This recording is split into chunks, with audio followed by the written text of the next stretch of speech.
Everyone is touched by ACEs. Adverse childhood experiences affect the lives of people of all ethnic groups and economic backgrounds. The long-term outcomes impact the health and well-being of the individual, as well as those in the community around them. But those experiences are fact, not fate. We all have a part in healing and changing the culture. Adverse childhood experiences cause psychological and physical difficulties in childhood that extend into adulthood. Positive stressors in childhood allow kids to develop strength and build their cognitive skills and build problem-solving skills. And then there's a gradient from positive stress to tolerable stress to toxic stress. Tolerable stress are those incidents that happen to a child when they're in an environment that they can recover from. So our brain gives a signal, there's danger, go on high alert, and we get high levels of cortisol that wakes us up and turns on our metabolism. That happens in episodes of stress. When stress is chronic and toxic, what happens is our body can't sustain that high level. And cortisol, the major stress hormone, is actually toxic to body systems over time. And so really what this is about is toxic stress and all the adversities that our children may face.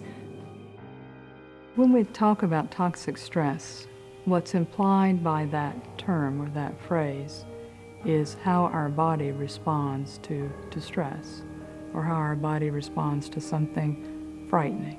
The physiological effects of trauma, now we know that it's actually changing connections that are being made in their brains. What we know now is that there's a natural process that's called pruning, where connections are made in the brain and they really proliferate to start with, all kinds of connections.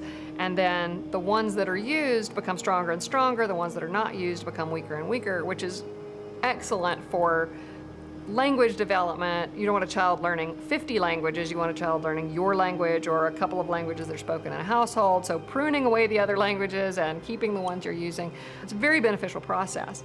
However, if you have a child that's in high alert stress mode and they're making these really strong connections for being fearful or hyper-vigilant, seeking morsels of food, whatever, you're building whatever connection is going on.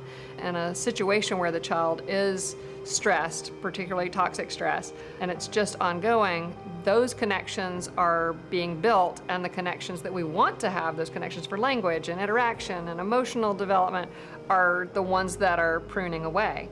And so to try to re-strengthen or re-establish those is much more difficult than having them occur naturally in a nurturing environment.